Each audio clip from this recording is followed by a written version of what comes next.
Alright, hello everyone. Today we're going to do a short review of Lords of War, which is a game by Black Box Company, a British company that I think that Lord of War is actually the first game.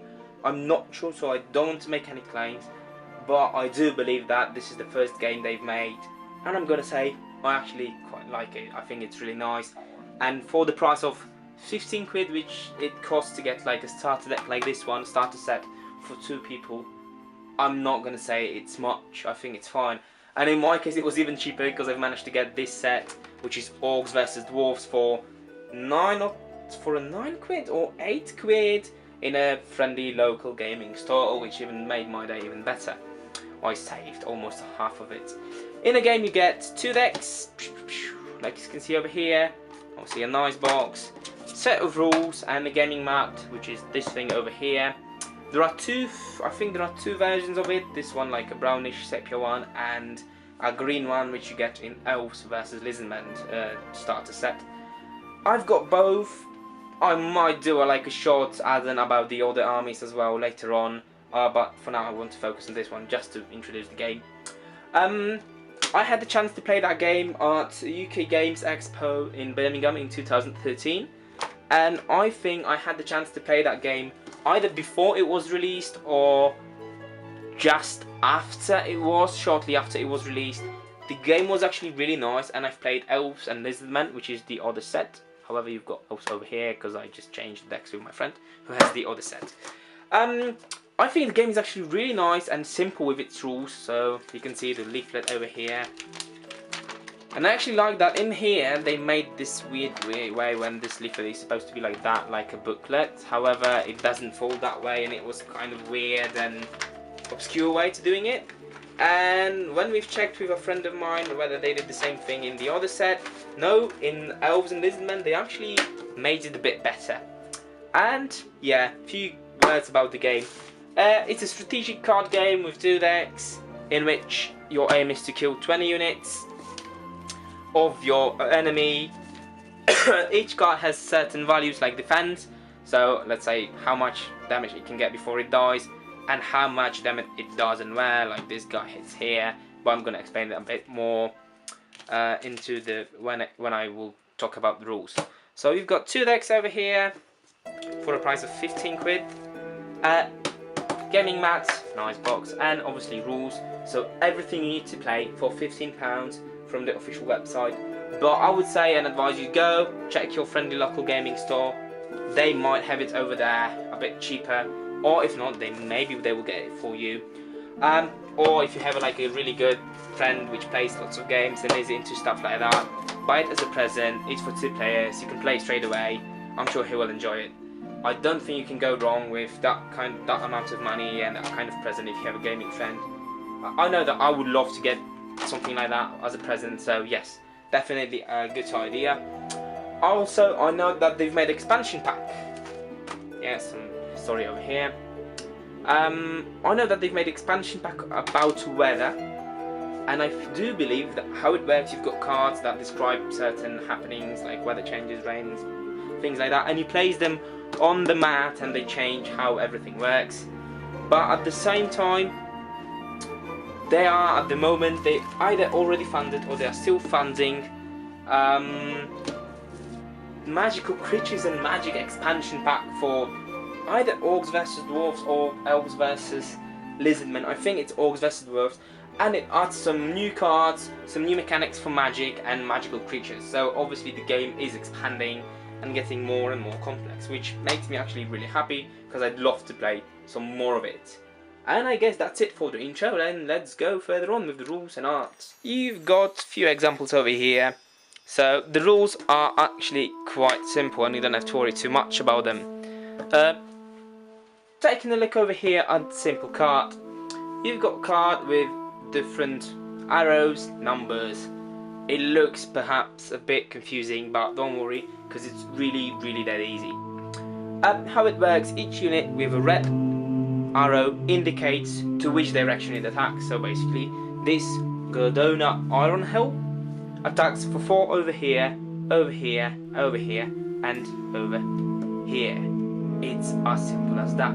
When it comes to shooting unit, like this guy over here, you can see that thing on the top.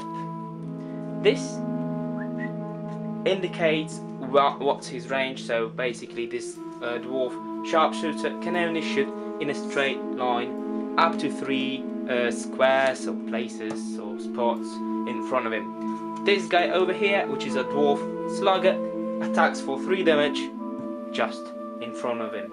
It's that easy. However, you might be used to card games in which when the unit's health goes to 0 it dies. In this case it does not.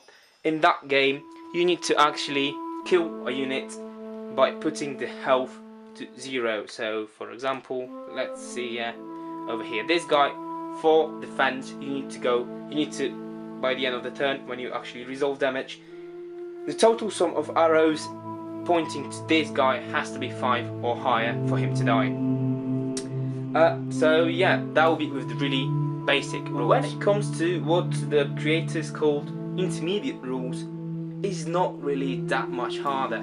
Basically each unit has a type given over here, and the types obviously slightly different. The first one being a typical infantry unit, it just attacks where the arrow points. And here we've got Elven Battle Tiger, which is a cavalry unit.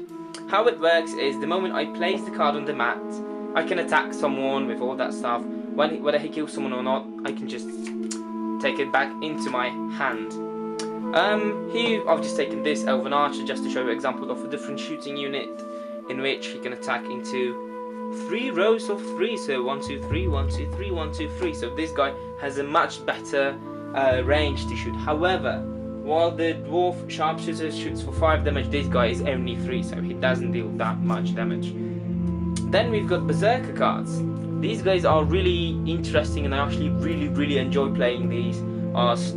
The guy, how it works is when he kills a unit, he can go into that place and then he can kill another unit and go another place and another when he goes out of the screen. With these guys you can do really nice chain kills, and that's why I actually really enjoy that. And you've got spear units. I think their use is fairly limited. They are absolutely of no use if you play against dwarves, because their role is to stuck the cavalry in place. The cavalry cannot go back into player's hand if one of the arrows coming from the spear unit is attacking them. So that'll be it. You can see that intermediate rules aren't really that more complicated, but they do add a bit more, especially the berserkers. Yeah, we've got all our bats ready to go and set up. Now I'm gonna explain the hard rules, which they called advanced in the game, I believe so. And basically what they suggested, that the game becomes really much harder when you play with open cards, so your deck is exposed to the opponent player, to your opponent.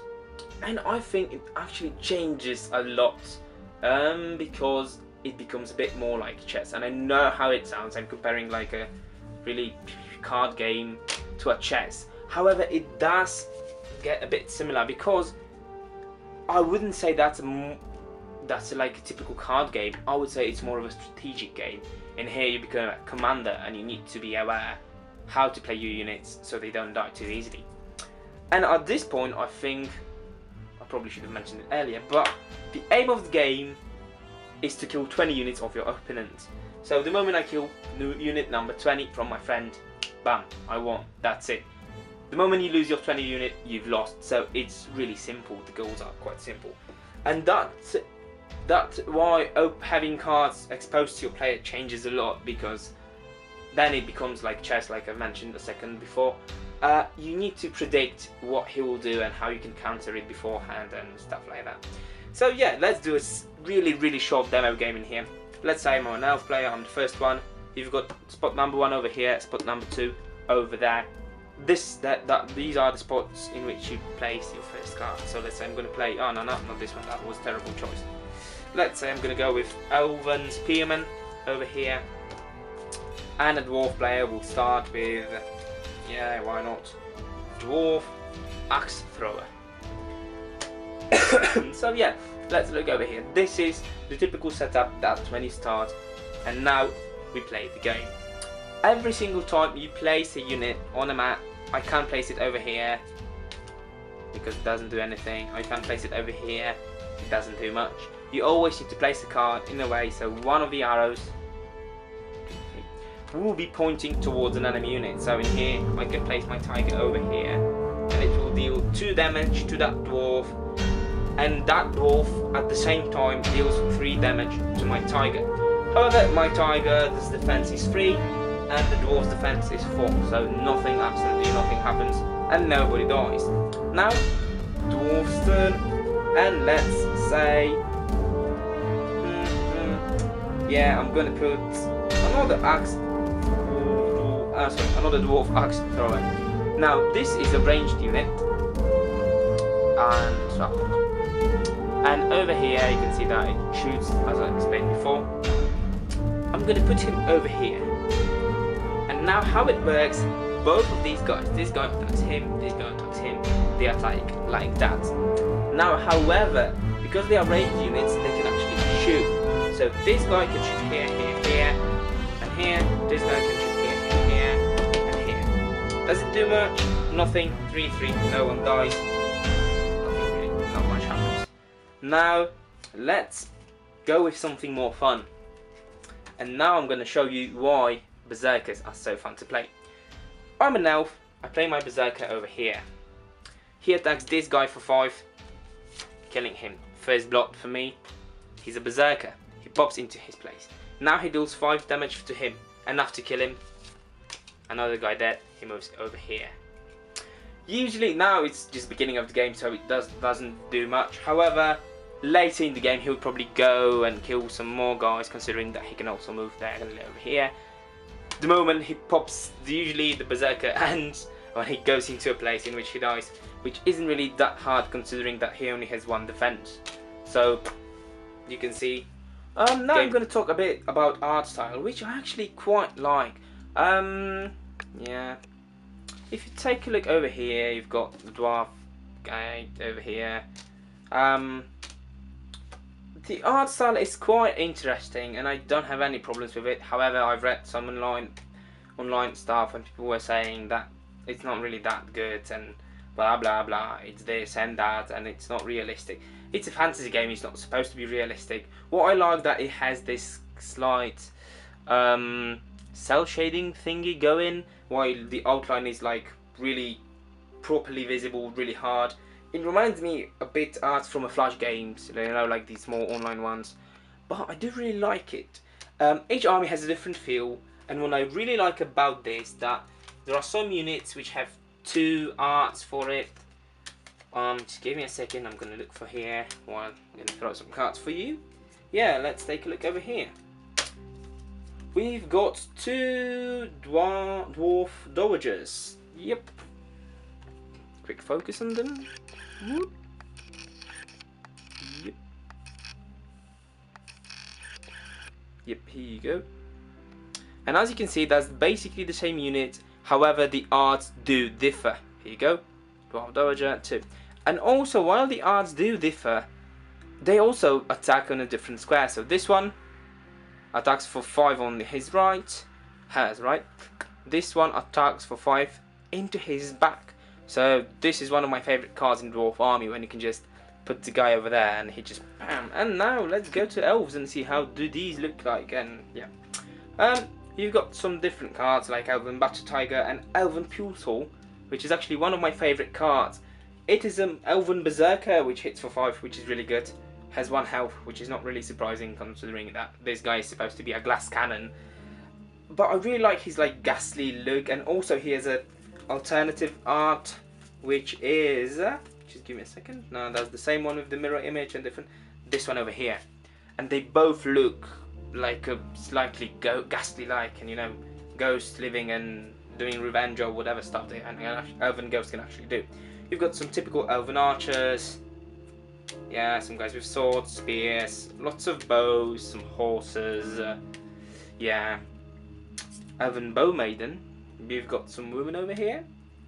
Elven Chariot. Actually, really like the art. It's quite simple, but beautiful in its simplicity.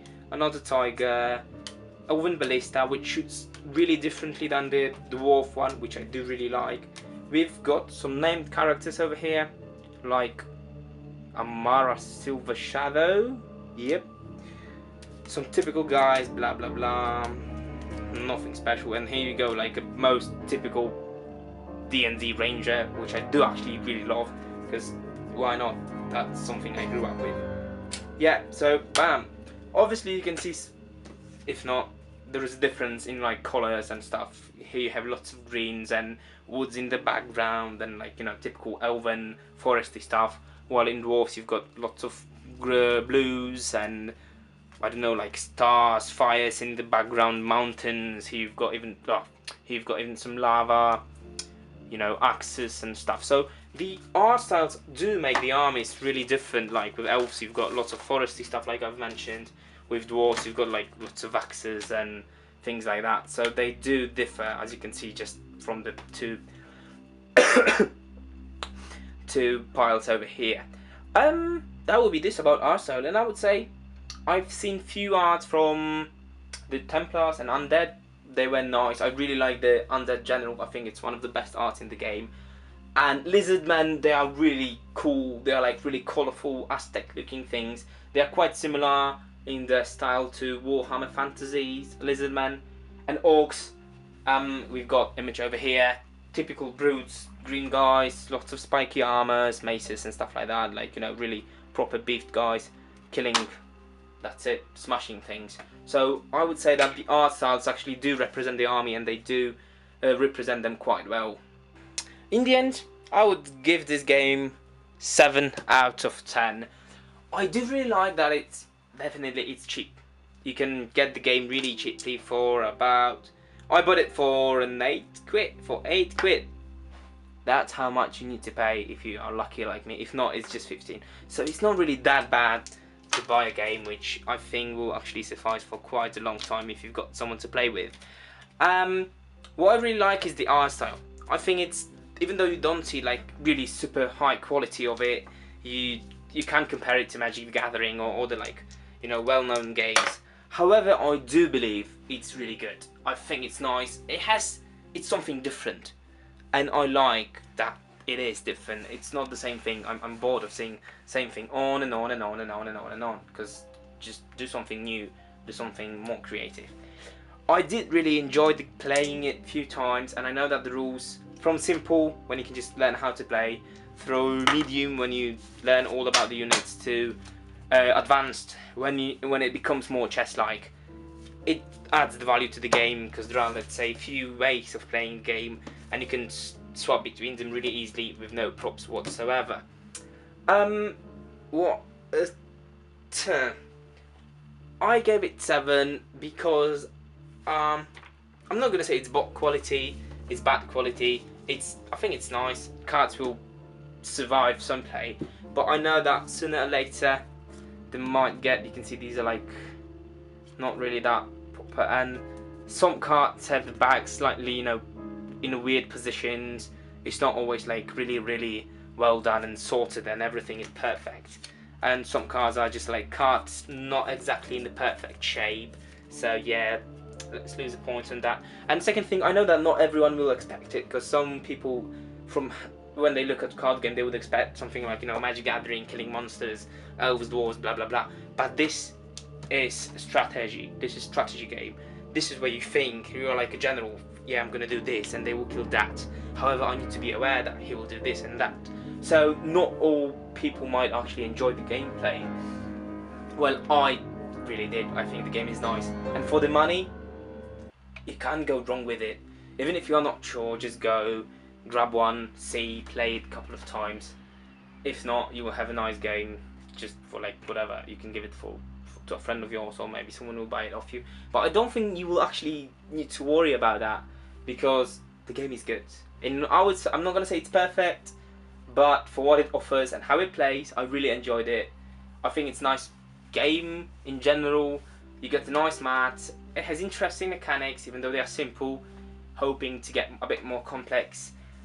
And interestingly, I think the game has a really big replayability, because at the moment you've got 6 armies.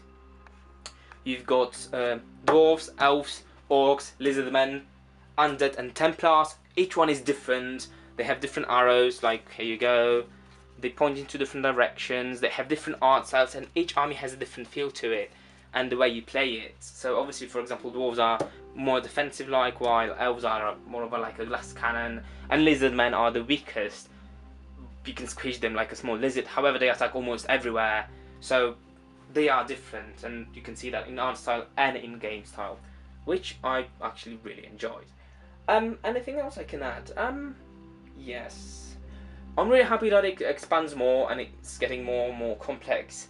If you get really into it and you become a big fan, you can get like a nice, proper thick mat from a good material like the ones they do for Magic the Gathering. You can also get a nice box for your cards from the website and all that sort of stuff. So they are really supportive towards the community that wants to start to play the game, and they do aim to they do aim to